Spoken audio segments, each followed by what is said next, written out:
What is going on, Giants fans? It's your boy, Average Bob. Welcome back to the channel. In today's video, or tonight's video, we're going to talk about the Week 9 loss to the 49ers, where the Giants lost at home 34-24.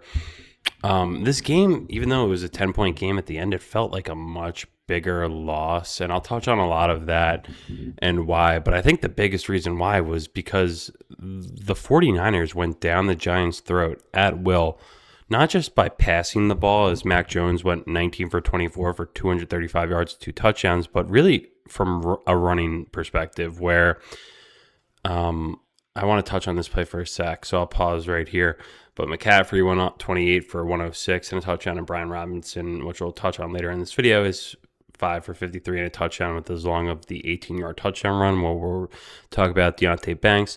There's not going to be too much for me positive to talk about in this video, but I do want to talk about the positive here. In this first drive of the game, the Giants go right down the field, and Jackson Dart has his 4th opening drive touchdown in 6 starts.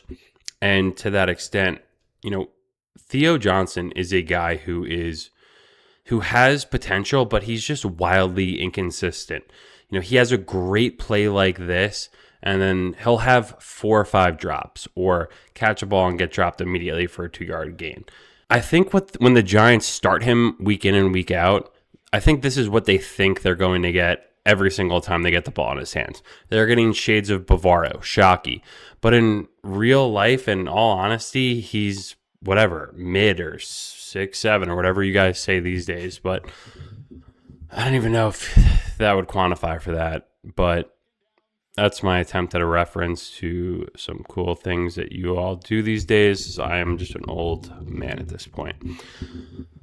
But as an old man, I can appreciate when a play is good, so I do have to call a spade a spade. That was a good play by Theo Johnson, which wasn't good plays. And I don't want to rag on these cornerbacks too badly. You got like Corey Black, who is a 7th-round pick starting. And I do want to talk about this play because this is one where Bobby Okereke is in one-on-one coverage, with McCaffrey here, and he's just a pick play. Everyone's just flooding this side of the field, and it's an under route for McCaffrey, which gets to be wide open, no one around.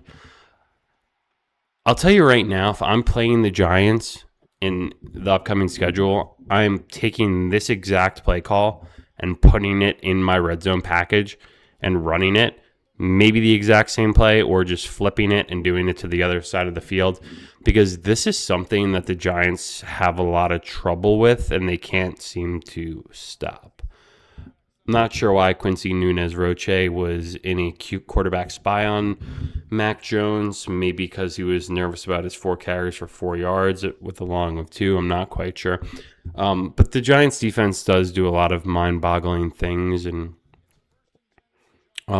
making mediocre quarterbacks look really good against us while being inept at stopping the run is one of them.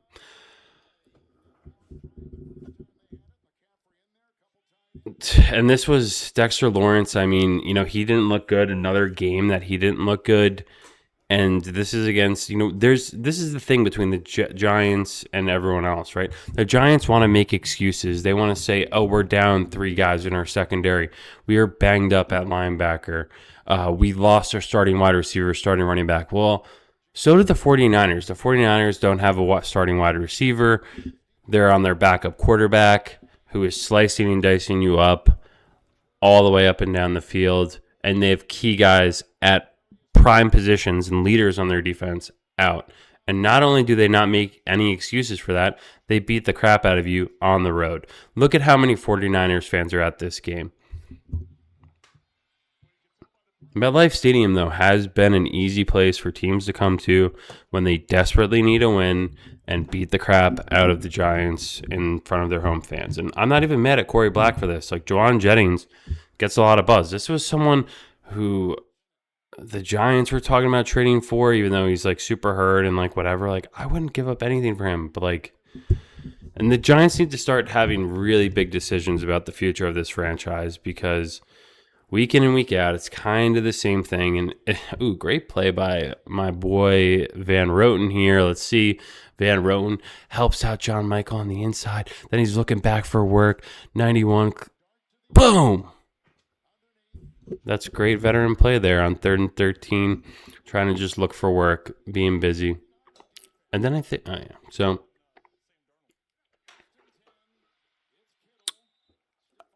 I'm just at a point with this team. I'm going to keep doing these videos week in and week out because I honestly do love the Giants at their core. But I really hate the coaching staff. I have to be honest with you there.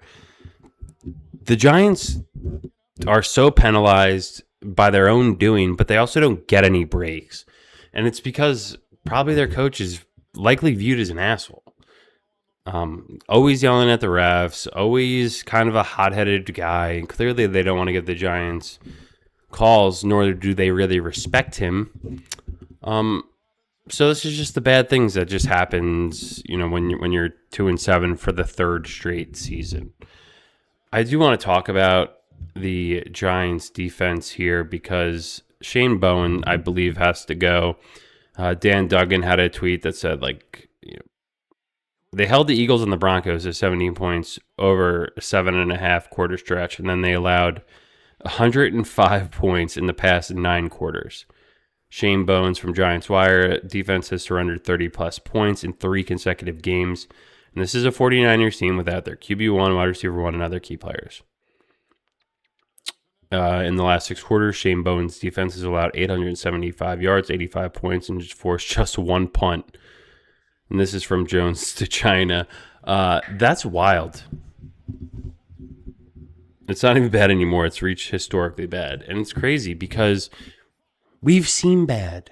Somehow this is the worst. This guy's great. I wish this guy could get some good coaching because this is the thing, guys. This is what always has me coming back, and this will always give me a slice of belief in general. I mean, this was just pathetic. So you have the 3rd and 10 drop there by Theo. I think he had a worse drop earlier, but the offensive line has played good. Was that the drop, or did he have one right before that just hit him in the hands? So the clock doesn't wind down.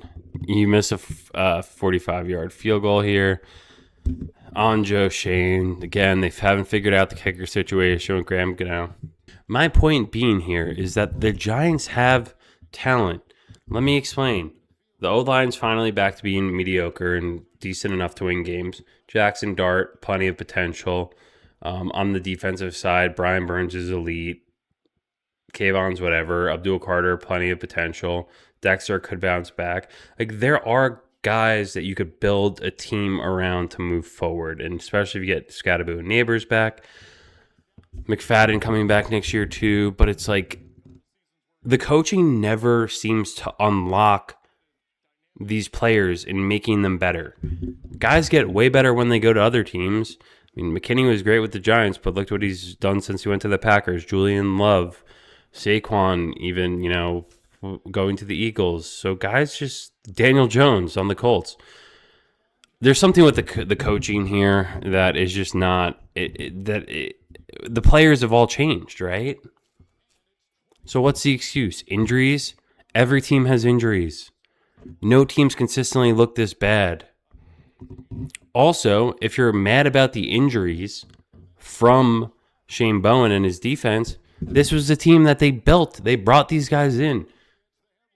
They traded up to get Deonte Banks. They also traded up to get Jalen Hyatt.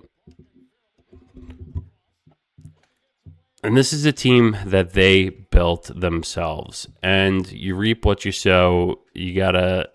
Okay, so again, really solid offensive line protection here. 1st and 10 ball at the 48-yard line. A lot of time here. Nothing open downfield. Inner clock starting to go for Dart. Pump fake, steps up. Makes 3 guys miss. And then he's out. Now get down. Slide. Why do you...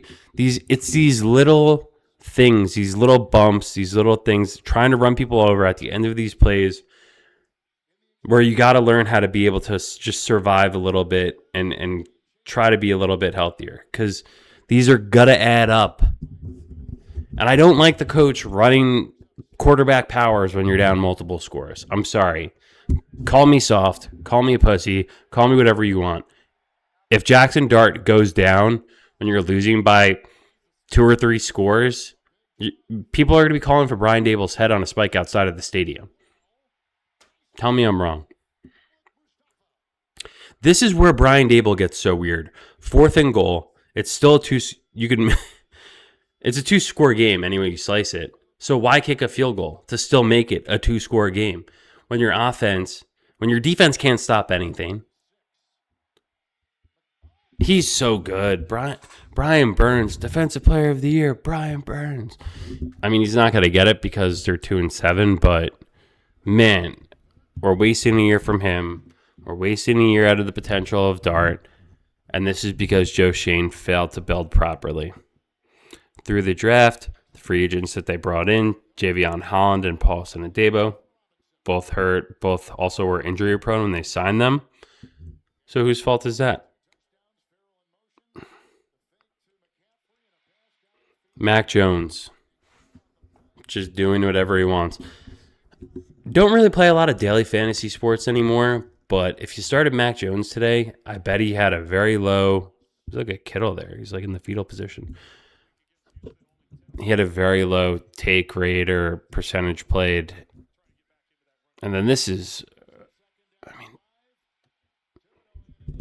Brian Robinson.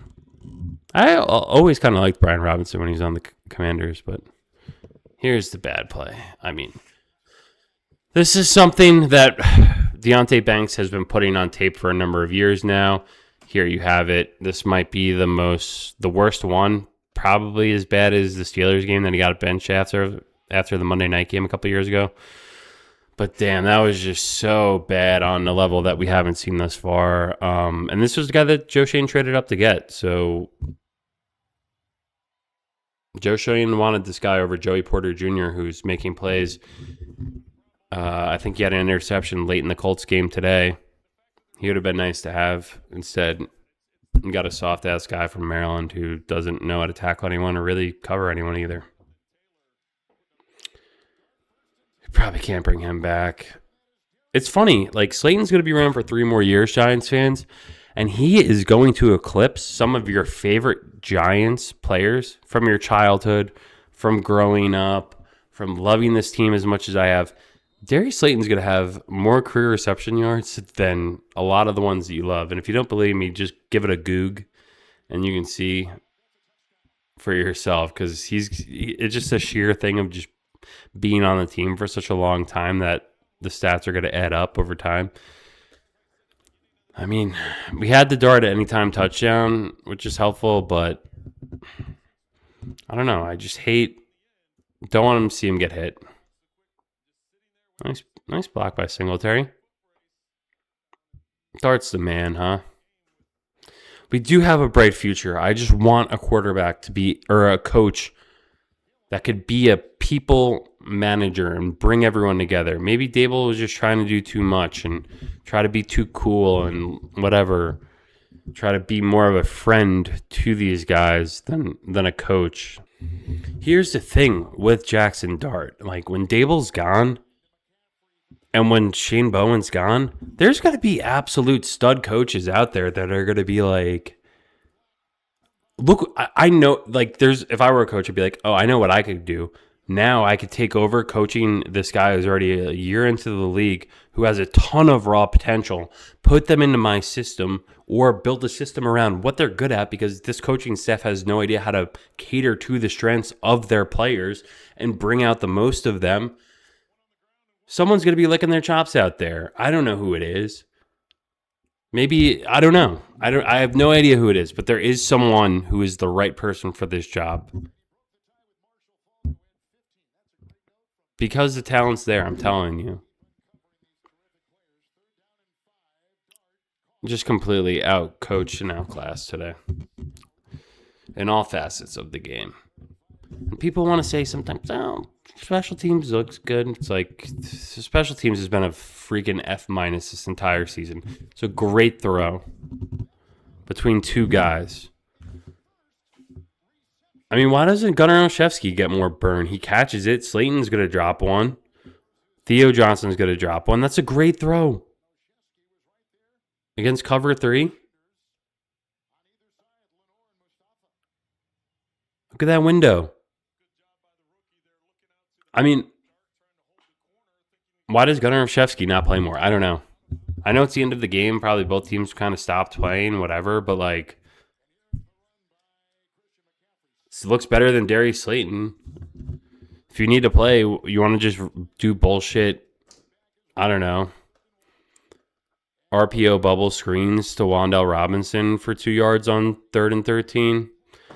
You tell me. Sitting at 2-7, got a lot of games left. It's going to get way uglier. Heads are going to start to roll, and hopefully it starts rolling with Shane Bowen tomorrow, because I think, like you guys, we've all seen enough. Thanks for watching. Have a great start to y'all's week. Peace.